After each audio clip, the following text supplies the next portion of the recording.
Hey, what's going on, everybody? This is Ace and I'm back with another reaction video. Here we go.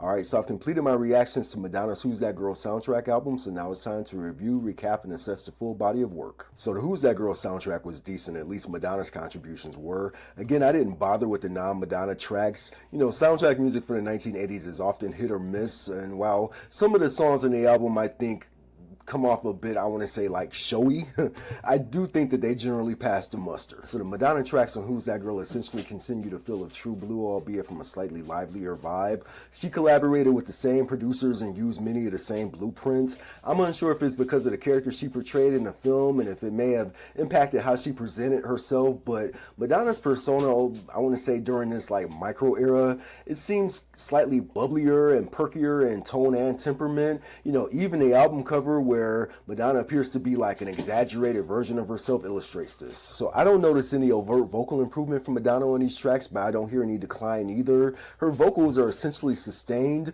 Overall, this project seems like an extra cog in a True Blue machine.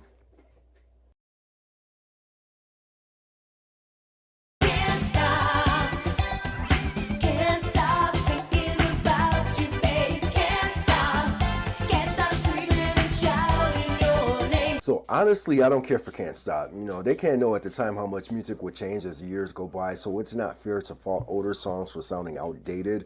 However, the gaudy hook, the animated synthesizers, the hyper drum beat, the electronic voice, it all makes the song sound like what it is, a cliche mid to late 80s soundtrack song. The elements just haven't aged well. The backing track sounds generic and it really kind of just sounds like any singer could have used it. So lyrically, it's very Madonna. She makes the same assertion to get the guy that she's after, but by this time, however, she had used that premise more than once, so there's really nothing novel or noteworthy about this. The formula is just worn out all around. She sounds pretty good on it, but I'm just not feeling this one. Nowhere to run, nowhere to hide from the love from the eyes of pride. The Look of Love is a mood. Lyrically, it's reflective with a poetic glide. It has a flowing and an intriguing melodic structure that skillfully incorporates elements of smooth jazz. While not especially rousing, it's got a slightly mysterious timbre that's soothing to the ear.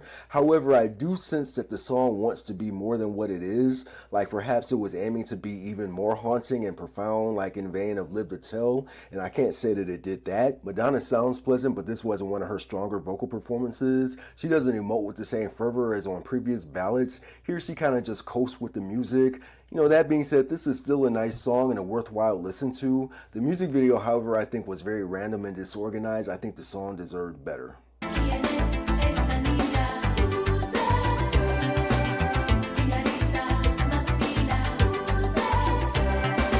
Who's That Girl is an interesting song. Given how stylistically similar it is to La Isla Bonita, it can be written off as Madonna swagger jacking herself and rehashing a formula for something she had only just done. It's more calculated and lacks the purity of La Isla Bonita.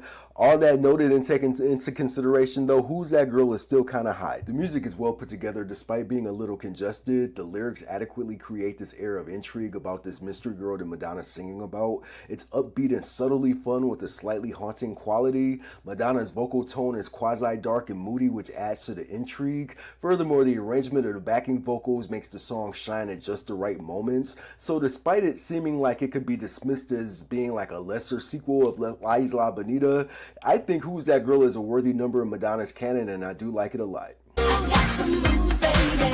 You got the motion. We got together, we be causing a commotion. So you already figured out, well, what's going to be number one. I initially graded Causing a Commotion a B, but I'm upping that to an A-. After my initial reaction, I kept listening to it and became more hooked. It's energetic and lively, but also refined and seamless. So the rhythm arrangement is cool, the melody is excellent, and Madonna displays a lot of vocal agility as she croons the lyrics in a robust head voice. Unlike Can't Stop, the elements here seamlessly mesh to create like this, I want to say like a sleek, vibrant jam that sounds like an ideal summertime song. Causing a Commotion is dope. There should have been a video for it.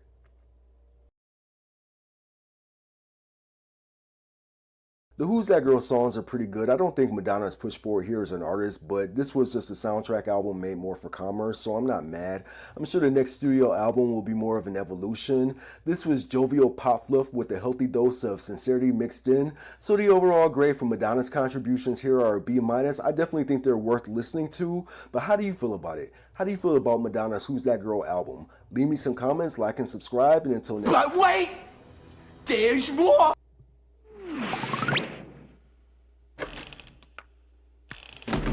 Cartoon Madonna again.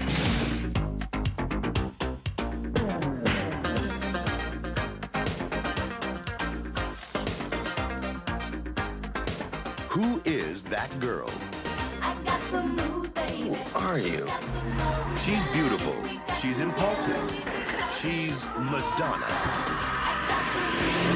You all were right. The original version of Causing a Commotion is not as good. It's very flat. The single version is a severe overhaul. So yeah, I'm appreciating that I reacted to that version.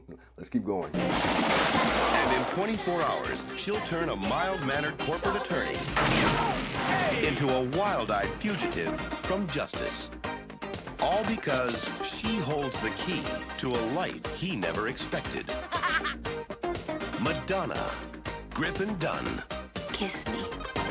I got the moves, baby. You got the motion. Who's that girl? Causing a commotion. I got the moves, baby. You got the motion. We got together, we be causing a commotion. I wasn't going to watch Who's That Girl, but you know how YouTube works. When you search for associated items, the algorithm shows you related content. After all these Who's That Girl song searches, I saw a link to the movie that I could watch for free with ads, so what the hell, I started watching. I understand that Who's That Girl wasn't well received critically and didn't do good box office, and I understand why. The whole premise is improbable. She's framed for something overblown. It's clear that she was framed, but she was convicted anyway. She's paroled for good behavior, and upon leaving her facility, she immediately decides to play Nancy Drew to clear her name, and in 48 hours is able to crack this case that the detectives weren't able to crack in all the time that she was locked up. So the Loudon character is this hapless gopher who gets thrown into the fray because he was engaged to the snotty daughter of his stereotypically wealthy, powerful, and evil boss who uses him as an errand boy.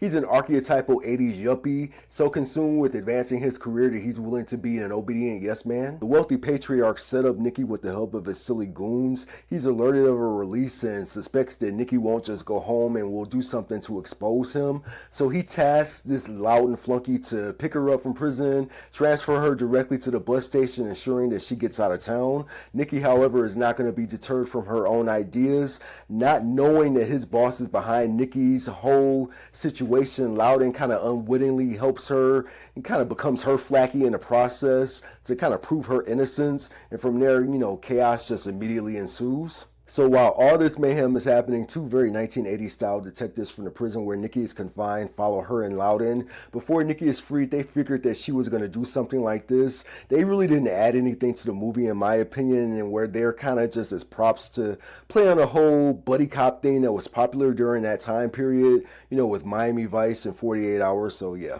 Ultimately, Nikki follows through with her plans and succeeds with Loudon's moderate help. She proves that she was set up by his dishonest, embezzling future father-in-law. Meanwhile, in a not very well cultivated but totally predictable story arc, Nikki and Loudon inadvertently fall in love during their 48 hours of chaos. Nikki crashes Loudon's wedding to the heiress. She exposes the evil patriarch and he's arrested after a goofy fencing match breaks out between he and Loudon. And it concludes with Nikki and Loudon riding off into the sunset with those exotic cougars who've been riding shotgun for the entire movie chasing behind. The premise of the entire film is essentially how it opens. It kind of leads from 0 to 100 within the first 15 minutes. The part that gets me is how Nikki was able to hold on to that safety deposit key throughout her entire prison stint.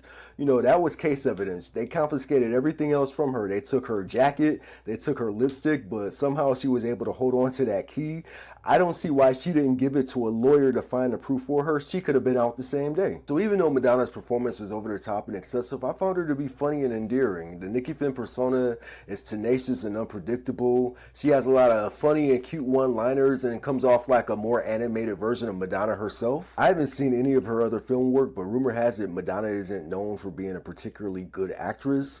In this film, however, I found her to be vibrant, interesting, and she keeps up with the film's rapid-fire pacing.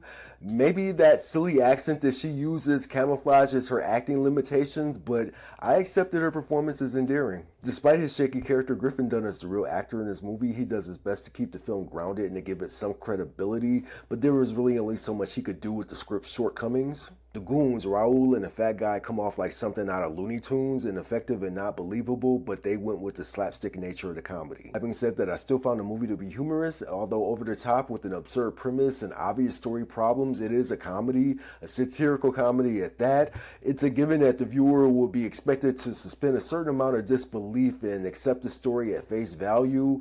And while Who's That Girl may ask the viewer to suspend too much disbelief, it'll entertain you if you're just like in the mood to laugh and are willing to check your cynicism at the door. So the overall grade for everything is going to be a C+.